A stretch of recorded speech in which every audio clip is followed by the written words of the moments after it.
السلام علیکم، welcome to my channel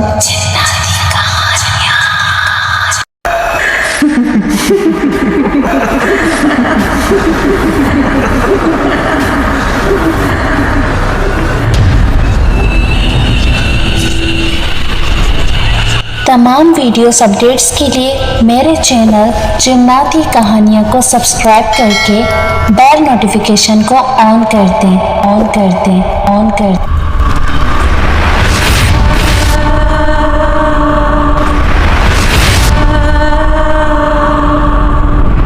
آئیے سنتے ہیں آج بہت خوفناک کہانی۔ مغرب کا وقت تھا، ہر طرف مغرب کی اذانوں کی صدائیں گونج رہی تھی۔ وہ ابھی نہا کر نکلی تھی اور مغرب کے وقت وہ کھلے بالوں کو لیے گیلری پر آ کھڑی ہوئی۔ یہ جون کا مہینہ تھا، سخت گرمیاں تھیں، ہر طرف حبس کا ماحول تھا۔ تبھی اسے اپنے قریب ٹھنڈ کا احساس ہوا۔ بال ہواؤں کے زیر اثر اڑ رہے تھے۔ وہ دونوں ہاتھوں کو ایک دوسرے میں پیوست کر کے پھونکے مارنے لگی۔ ٹھنڈ جیسے پسلیوں میں گھس رہی تھی۔ اس کی کان کی لوئیں سخت گرم ہو گئیں کہ اسے اس چیز کا احساس ہونے لگا۔ تبھی زور سے کسی کتے کے بھونکنے کی آواز آ رہی تھی۔ نمرا نے نیچے جھانکا تو وہ ان کے گھر کی طرف ہی دیکھ کر بھونک رہا تھا۔ ایک تو اتنی ٹھنڈ پتہ نہیں کیسے شروع ہو گئی اور اوپر سے یہ کمینہ کتا بھونکے جا رہا ہے۔ اوئے ہوش ہوش! وہ اسے بھگانا چاہ رہی تھی مگر وہ ادھر دیکھ کر بہت زور سے بھونک رہا تھا۔ بھائی اس کتے کو کیا ہو گیا؟ وہ منہ میں بڑبڑائی۔ نمرا بی بی، یہ جنگل ہے، یہ سب تو ہوگا ہی، گزارا کرو۔ وہ خود سے ہی گفتگو کر رہی تھی۔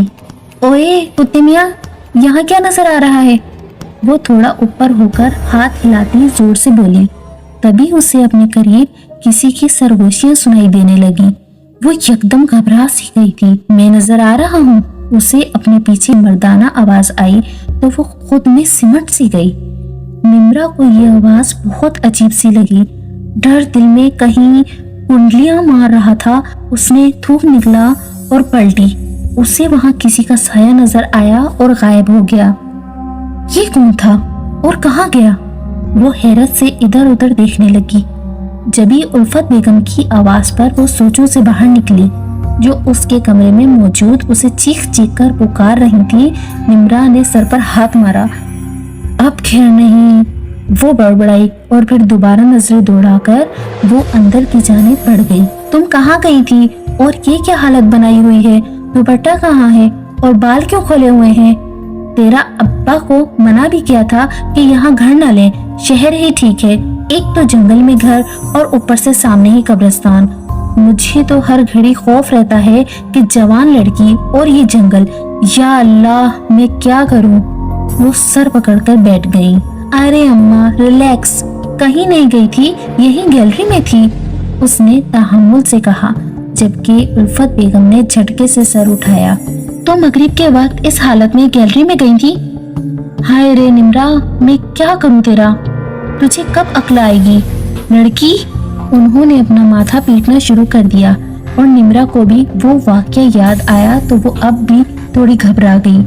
اپنی امی کی حالت دیکھ کر اس نے اپنے ساتھ ہونے والا واقعہ بتانا بہتر نہ سمجھا، اس لیے خاموش ہو گئی اور یہ سب بات کے لیے چھوڑ دیا۔ ارے میری پیاری اماں، اب نہیں جاؤں گی، بس تم خوش ہو جاؤ۔ وہ ان کے سامنے گھٹنوں کے بل بیٹھتے ہوئے محبت سے کہنے لگی۔ پکا نا؟ انہیں خدشہ سا ہوا۔ جی میری پیاری اماں، پکا۔ وہ ان کا ماتھا چومتے ہوئے بولی تو وہ پرسکون سی ہو کر چلی گئی۔ نمرا نے سانس خارج کی اور چلتی ہوئی سائڈ ٹیبل تک آئی اور دراز سے تالا چابی نکالی اور گیلری کے دروازے پر تالا لگا دیا اور چابی واپس دراز میں رکھ کر پرسکون ہو کر سو گئی۔ مگر وہ نہیں جانتی تھی کہ ایک نئی مصیبت اس کی منتظر تھی۔ صبح کا سورج نکلا تو سب بیدار ہو گئے تھے۔ وہ تیار ہو کر نیچے آئی تو نوکرانی ٹیبل پر ناشتہ سجا رہی تھی۔ نمرا نے خاموشی سے ناشتہ کیا۔ اماں میں ذرا باہر جا رہی ہوں، تھوڑی دیر میں آ جاؤں گی، نمرا نے الفت بیگم سے کہا تو وہ اسے گھورنے لگی۔ ارے اماں آ جاؤں گی، کہیں نہیں جاؤں گی۔ وہ انہیں مطمئن کر کے تیزی سے نکل گئی، کہیں اماں روک ہی نہ لیں۔ وہ اپنی DSLR گلے میں لٹکائے جانوروں کی تصویر بنا رہی تھی۔ उसे वहां एक सियाह रंग का बिल्ला नजर आया जो दर्द से कर्रा रहा था। निम्रा को उसे देखकर अफसोस हुआ। उसने पहले इसकी 2-3 तस्वीरें निकाली और फिर उसे उठाए घर की जानिब रवाना हो गई। अभी वो घर में दाखिल ही हुई थी कि सामने ही अम्मा लड़ाका औरतों की तरह कमर पर हाथ बांधे उसकी मुंतजिर थी। उसने नफी में सर हिलाया और घर में दाखिल हुई। ओए, ये किस मनहूस काले बिल्ले को लेकर आई हो? वो उसे टोकती हुई बोली। बिल्ले ने उन्हें बुरी तरह घूरा था। अरे अम्मा, इसे चोट लगी है, ठीक हो जाएगा तो इसे वापस जंगल में छोड़ आऊंगी। वो इन्हें तफसील से आगाह करती ऊपर चली गई। या अल्लाह, इस लड़की की हिदायत दे। ना जाने क्यों मेरे दिल में हौल उठ रहे हैं, जैसे जरूर कुछ गलत होने वाला है। निम्रा एक खूबसूरत और जवान लड़की थी जिसे देखकर सबके मुंह से तारीफी कलमात ही निकलते थे, इसलिए उल्फत बेगम परेशान रहती थी। ऊपर से उसकी मशकूक हरकतें इन्हें और परेशानी में मुब्तला करती थी। निम्रा के अब्बू तो पुलिस में होने की वजह से 2-2, 3-3 दिन तक घर से बाहर ही रहते थे। वो उस बिल्ले को लिए अपने कमरे में आ गई और उसका बैंडेज करके उसे सोफे पर डाल दिया। वो बस उसे ही देखे जा रहा था। बिल्ला फौरन उठा और गैलरी पर पहुंचकर उछलने लगा। निम्रा ने मुस्कुरा कर उसे कहा और दराज से चाबी निकालकर गैलरी का दरवाजा खोल दिया। और हैरत की बात, उसका दरवाजा खोलने के बाद वो वहां से हटकर उसके बराबर सो गया। उसकी हरकतें जैसे किसी इंसान की तरह थीं। वो ठक ठक सी गई थी, लेकिन अपना वहम समझकर सर झटक दिया कि एक बिल्ला क्या इंसान होगा। मगर ये बिल्ला मुझसे डर क्यों नहीं रहा? वो सोच में पड़ गई थी। कहीं अम्मा का शक सही तो नहीं? वो परेशानी से सोचने लगी। उसे कुछ समझ न आ रहा था कि ये क्या हो रहा है। उफ, मैं कुछ ज्यादा ही सोच रही हूँ। वो सर झटक कर रह गई। वो लाउंज में बैठी तस्वीरें देख रही थी, तभी उसकी आंखें फटी की फटी रह गईं और हाथों में लर्जिश पैदा हो गई। ये कैसे हो सकता है? वो लड़खड़ाती आवाज में बोली। दिल जोर जोर से धड़कने लगा था। चेहरे पर पसीने की नन्ही नन्ही बूंदें नुमायां हो गई थी।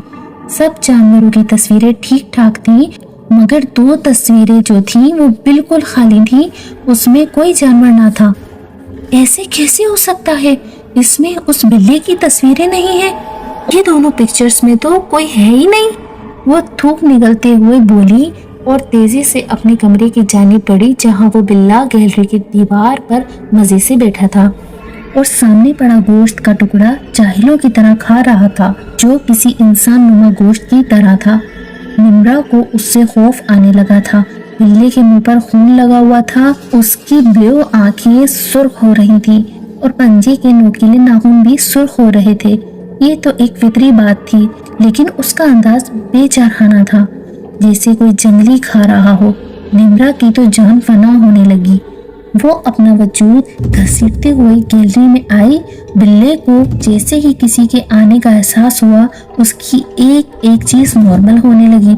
उसके पंजों का खून आहिस्ता आहिस्ता मिटना शुरू हो चुका था। मुंह पर लगा खून भी साफ हो चुका था और जब निम्रा ने उसकी आंखें देखी तो वो वापस नीली हो गई थी। निम्रा ने उसे फौरन उठाया और तेजी से कमरे से निकल गई। वो 2-3 सीढ़ियां उतर रही थी। उसे अपना होश ना था। उसे बस इस बिल्ले को वापस जंगल में छोड़ना था। उल्फत बेगम उसे पीछे से आवाजें दे रही थी, मगर अभी वो होशो आवाज में ना थी। उसके जहन में वो मंजर तेजी से गर्दिश कर रहे थे। किसी की आवाज उसे सुनाई नहीं दे रही थी। सुनने समझने की सलाहियत मफलूज हो चुकी थी। उसने अपनी भागती टांगों को जंगल में आकर ही ब्रेक लगाया था। उसने बिल्ले को फेंकने के अंदाज में नीचे रखा था, जिससे उसने एक जोर की धार निकाली थी। निम्रा सहम कर 2 कदम पीछे हटी थी और पलट कर भागने लगी थी। बिल्ले की धाड़ें तेज से तेज तर हो रही थी। निम्रा ने पीछे मुड़ कर न देखा। उसे लगा अगर उसने पीछे पलट कर देखा तो वो बिल्ला उसे नहीं छोड़ेगा, वो शायद उसे मार डालेगा। उसकी सांसें फूल रही थीं, पाँव जोर लगा लगा कर शल हो चुके थे। ऐसा लग रहा था उसने कोई मैराथन रेस में हिस्सा लिया है। अगर वो रुकी तो हार जरूर जाएगी, और अगर वो रुकती तो वाकई हार जाती। रेस तो नहीं, मगर जिंदगी जरूर हार जाती। اس نے گھر آकर ہی سانس بحال کیا تھا اور دروازے کی چوکھٹ پر گر کر بے ہوش ہو گئی تھی۔ چونکہ آج اتوار کا دن تھا اس لیے نمرا کے ابو اشرف صاحب کی چھٹی تھی۔ وہ لاؤنج میں بیٹھے اخبار کا مطالعہ کر رہے تھے۔ کسی کے گرنے کی آواز پر انہوں نے اپنا سر اخبار سے نکالا تو نمرا کو پڑا دیکھ کر وہ گھبرا گئے۔ نمی میری جان! وہ تڑپ کر اس کے پاس آئے تھے اور اسے اٹھا کر اوپر کی جانب بھاگے تھے۔ الفت بیگم ان کی چیخ و پکار سن کر خود بھی تیزی سے اوپر کی جانب بڑھی تھی اور سامنے نمرا کو بے سدھ دیکھ کر ان کے ہاتھ پاؤں پھول گئے تھے۔ نمرا میری بچی کیا ہوا؟ وہ اس کے سرہانے بیٹھ کر اس کا گال تھپتھپانے لگی۔ اشرف کیا ہوا میری بچی کو؟ وہ رو رہی تھی۔ میں نے ڈاکٹر کو کال کی ہے الفت، ہماری نمی کو کچھ نہیں ہوگا، وہ ان کو حوصلہ دیتے ہوئے بولے۔ حالانکہ وہ اپنی اکلوتی لختے جگر کو دیکھ کر خود بھی ڈر گئے تھے۔ تھوڑی ہی دیر میں ڈاکٹر آ گیا تھا۔ کیا ہوا ہے ڈاکٹر میری بچی کو؟ کچھ نہیں، ان کو ٹینشن کی وجہ سے نروس بریک ڈاؤن ہو گیا تھا اور کوئی مسئلہ نہیں ہے۔ میں نے انہیں سکون آور انجیکشن لگا دیا ہے، ابھی وہ سو رہی ہیں، تھوڑی دیر تک یہ ہوش میں آ جائیں گی۔ آپ یہ دوائیں کھلائیں، انشاءاللہ بہتر ہو جائیں گی۔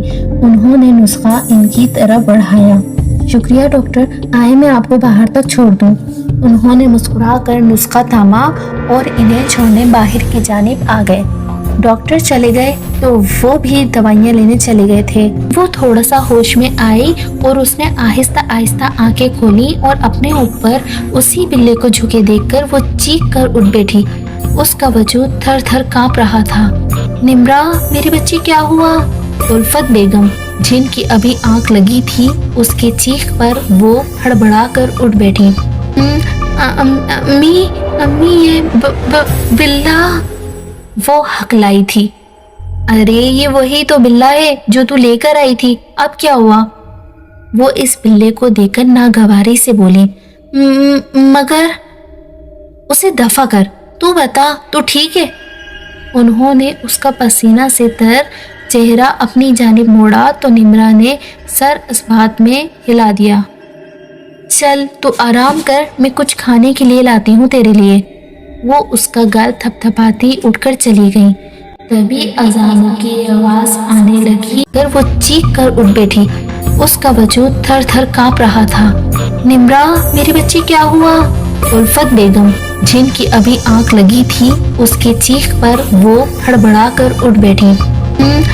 امی یہ بلا، وہ ہکلائی تھی۔ ارے یہ وہی تو بلا ہے جو تو لے کر آئی تھی، اب کیا ہوا؟ وہ اس بلے کو دیکھ کر ناگواری سے بولی۔ مگر اسے دفع کر، تو بتا تو ٹھیک ہے؟ انہوں نے اس کا پسینہ سے تر چہرہ اپنی جانب موڑا تو نمرا نے سر اس بات میں ہلا دیا۔ چل تو آرام کر، میں کچھ کھانے کے لیے لاتی ہوں تیرے لیے۔ وہ اس کا گال تھپ تھپاتی اٹھ کر چلی گئی۔ تبھی اذانوں کی آواز آنے لگی۔ نمرا نے سامنے لگی وال کلاک پر دیکھا تو وہاں مغرب کی اذان کا وقت ہو رہا تھا۔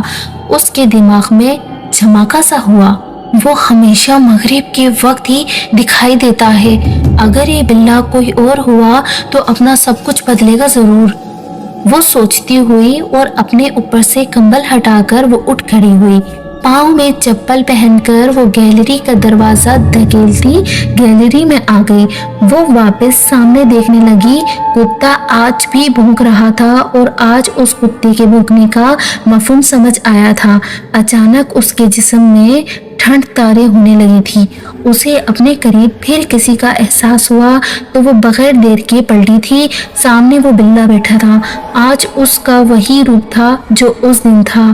سرخ ہوتی ہوئی آنکھیں، خون سے لت پت منہ اور نوکیلے ناخنوں پر بھی خون تھا جس میں عجیب سی مہک آ رہی تھی، شاید وہ کسی انسان کا خون تھا۔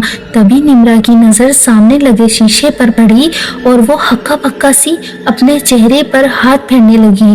اس کے چہرے پر کسی چیز کے مارنے کے نشان تھے اور یہ خون نمرا کا ہی تھا۔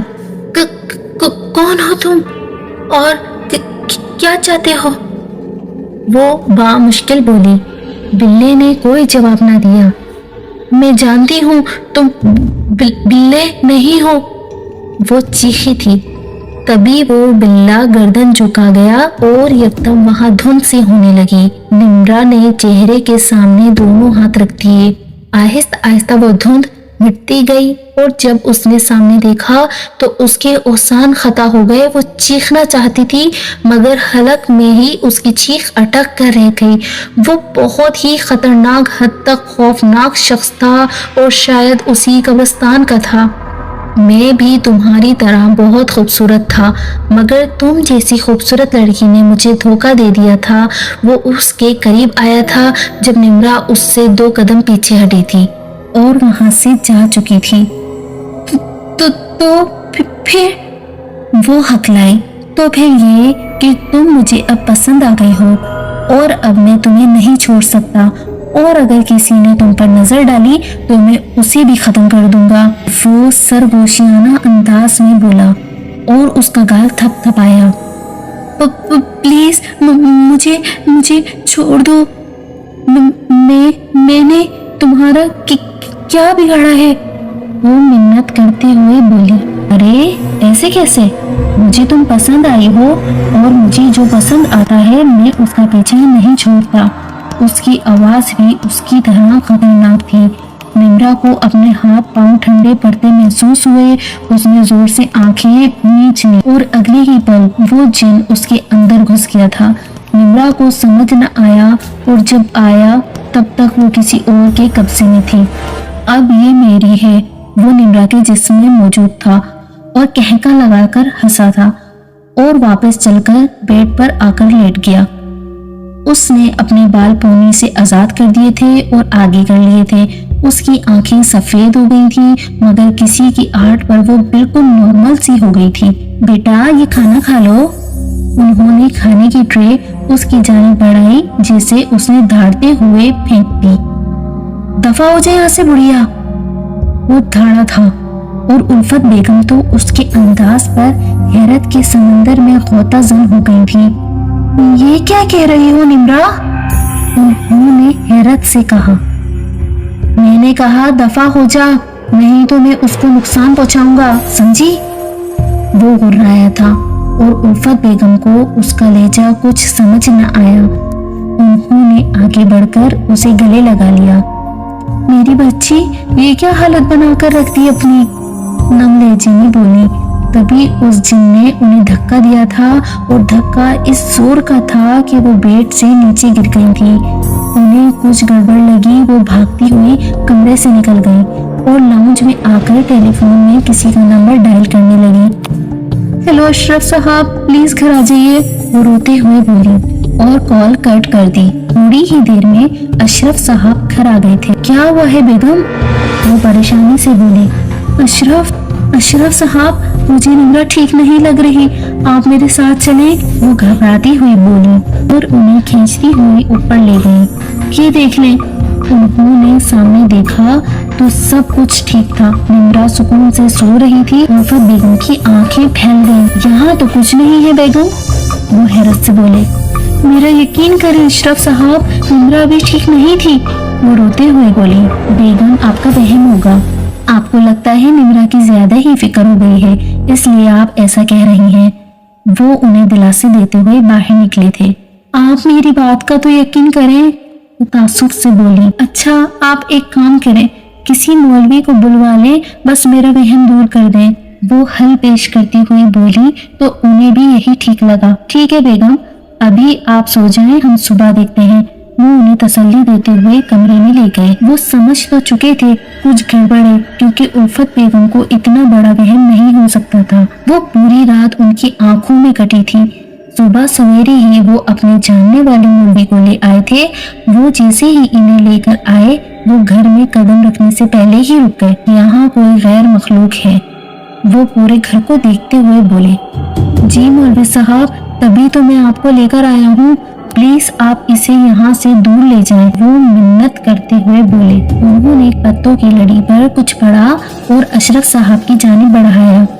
ये यहाँ दरवाजे के बीच में बांध दो, उससे वो मखलूक बाहर निकल जाएगी। वो संजीदगी से बोलकर अंदर की जानिब बढ़ गए। और अशरफ साहब ने वो उनके कहने के मुताबिक बांध दी। कहाँ है तुम्हारी बेटी? ऊपर कमरे में। सुबह में कमरे से अजीब सी आवाजें आ रही थी, इसलिए मैंने दरवाजा बंद कर दिया, कहीं वो बाहर न निकल जाए। वो सब बताते हुए बोले। कहाँ है उसका कमरा? वो तस्वीर के दाने गिराते हुए बोले। आए, मैं आपको ले चलूं। उन्होंने कदम आगे बढ़ाते हुए कहा। नहीं, तुम मुझे बता दो, तुम्हारा जाना ठीक नहीं होगा। हाथ के इशारे से उसे रुकते हुए बोले तो वो उन्हें कमरे तक ले गए और खुद बाहर खड़े हो गए। दरवाजा खुला देखकर वो परेशान हो गए। बच्चे, तुम तो कह रहे थे कि तुमने दरवाजा बंद रखा था। वो परेशानी से बल डालकर बोले। जी, मैंने बंद कर दिया था। वो उलझ कर बोले। कहीं मेरी बीवी ने तो। यकदम उनके जहन में झमाका हुआ। अगर ऐसा है तो ये ठीक नहीं, इसे मेरे आने का इल्म हो गया होगा, तुम्हारी बीवी को खतरा है। उन्होंने दरवाजा खोला तो उल्फत बेगम ऊपर को उठी हुई थी और हाथ पैर मार रही थी। अशरफ, मुझे बचाएं। वो गले पर हाथ रखे गिड़गिड़ाई। बाबा, ये क्या है? वो परेशान से हो गए। उन्होंने कुछ पढ़ा तो वो नीचे को आई। निमरा, कहाँ है उल्फत? अशरफ साहब ने पूछा तो उन्होंने गैलरी की तरफ इशारा किया। वो सब गैलरी की जानिब बढ़े। जो गैलरी की दीवार पर बैठा गोश्त की कच्ची बोटियां चबा रहा था, वो भी किसी इंसान का गोश्त था। मौलवी साहब ने उन्हें हाथ के इशारे से पीछे रहने को कहा और गैलरी का दरवाजा बंद कर दिया। गैलरी का दरवाजा बंद होने पर उसने अपना हाथ रोका था और खा जाने वाली नजरों से मौलवी साहब को घूरा था। ओए, तू यहाँ क्या कर रहा है? चला जा यहाँ से, नहीं तो मैं यहाँ से कूद जाऊंगा और ये लड़की मर जाएगी। वो अपनी मर्दाना आवाज में बोला। मौलवी साहब आंखें बंद करके किसी चीज का विर्द कर रहे थे। उन्होंने एक मिट्टी की प्याली से मिट्टी निकाली और हथेली पर रखकर फूंक मारी। वो इतनी सी मिट्टी भी इसको हिला गई थी। वो चीखने लगा था। आप लोग जल्दी से रस्सी का बंदोबस्त करें, उन्होंने हिदायत दी और दोबारा आंखें बंद कर ली। उनके लब फड़फड़ा रहे थे और मिट्टी वो उसकी जानिब फूंक रहे थे। वो कर्रा कर जमीन बोस हो गया था। तब तक अशरफ साहब रस्सी ले आए थे। उसे उठाकर उन्होंने बेड पर लिटाया और उसके साथ पांव बेड से बांध दिए। वो ये सब अपने लखते जिगर के साथ नहीं करना चाहते थे, मगर मजबूर थे। उन्हें अपनी बेटी की जान अजीज थी। वो मजाहमत कर रहा था मगर कामयाब न हो पा रहा था। छोड़ मुझे, छोड़, नहीं तो कोई जिंदा नहीं बचेगा, कोई नहीं। वो अपनी पूरी जान लगा रहा था। मौलवी ने एक घेरा बना दिया था बेड के गिर्द। अगर वो रस्सी खोल भी लेता तो उस जगह से बाहर न जा सकता था। अचानक उसकी खतरनाक आसार नरम पड़ गए और निमरा की रोने की आवाज उभरी। अम्मी, मुझे खोले, अम्मी, मुझे डर लग रहा है। वो तड़प कर बोली। मेरी बच्ची। वो भी एक माँ थी। अपनी बेटी की तड़प की आवाज सुनकर वो आगे बढ़ी थी और खोलने ही लगी थी। रुको बेटी, ये गलती मत करना, वो तुम्हें भटका रहा है। वो उसे रुकते हुए बोले तो उसने गुस्से से हंकारा भरा और उल्फत बेगम को अपनी गलती का एहसास हुआ और वो 2 कदम पीछे हटी और रुख फेर कर खड़ी हो गई। क्यों इस लड़की के पीछे पड़ा है? छोड़ दे, वो तुझे क्या देगी, छोड़ दे इसे। वो उसे समझाते हुए बोले। उसने कहका लगाया। मुझे ये अच्छी लगी है, तुम लोग जो भी कर लो, मैं उसे नहीं छोड़ूंगा। अगर लड़की ने मुझे धोखा दिया तो मैं इससे अपना बदला पूरा करूंगा। वो बैठा था और धाड़ते हुए बोला था, मगर फिर दोबारा लेट गया था। तुझे इस मासूम बच्ची को छोड़ना ही होगा। मौलवी साहब के लब फड़फड़ा रहे थे और वो दर्द से तड़प रहा था और चंद पल बाद उसका जिस्म झटके खाकर ढीला पड़ चुका था। मौलवी साहब ने आंखें खोल ली थी। उसके गले में ये ताबीज बांधो। उन्होंने ताबीज अशरफ साहब के हाथ में पकड़ा दिया।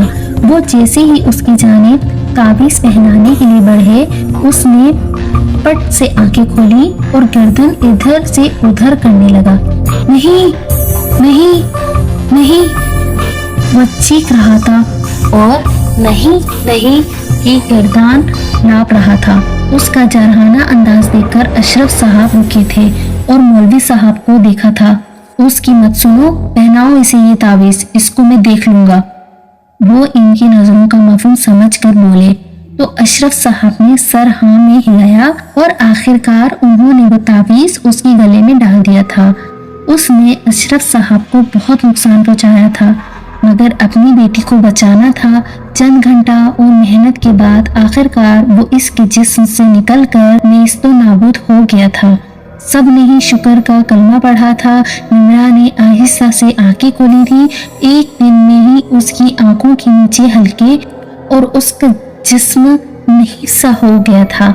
वो हड़बड़ा कर उठी थी, मगर रस्सी की वजह से दोबारा लेट गई थी। इस दफा उल्फत बेगम ने उसकी रस्सी खोलने से पहले मौलवी साहब को देखा था, क्योंकि अब वो कोई हिमाकत बर्दाश्त नहीं कर सकती थी। अब खोल दूं इस बच्ची के हाथ, बहुत बहादुर है, इतनी मुश्किलों को पार करके आई है।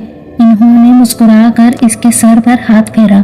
उल्फत बेगम ने इसकी रस्सियां खोल दी थी और वो माँ की आगोश में छुप कर सिसक पड़ी थी। अशरफ साहब भी नम आंखों से उसके बालों पे हाथ फेर रहे थे।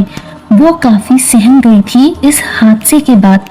अब वो बालों को खुला नहीं छोड़ती थी और मगरिब के वक्त वो गैलरी में नहीं जाती थी, बल्कि मगरिब के वक्त अपने अम्मी अब्बू के कमरे में ही रहती थी। उसकी छोटी सी गलती ने उसे इतनी खतरनाक मुश्किल में डाल दिया था। वो अब थोड़ी थोड़ी समझ रही थी। उन्होंने घर भी तब्दील कर लिया था, इसलिए वो आज बाहर निकली थी। घूमते हुए उसे आधे सफेद और आधे सियाह रंग का एक बिल्ला नजर आया। उसको देखकर वो उसकी जानिब बढ़ी थी। बिल्ले का रुख दूसरी जानिब था। निम्रा ने उठाकर उसका रुख जैसे ही अपनी जानिब किया तो वो चीख पड़ी और बिल्ले को नीचे फेंक दिया। वो गया नहीं है, वो बड़बड़ाती हुई वहां से भाग गई और फिर कभी इस जगह का रुख न किया।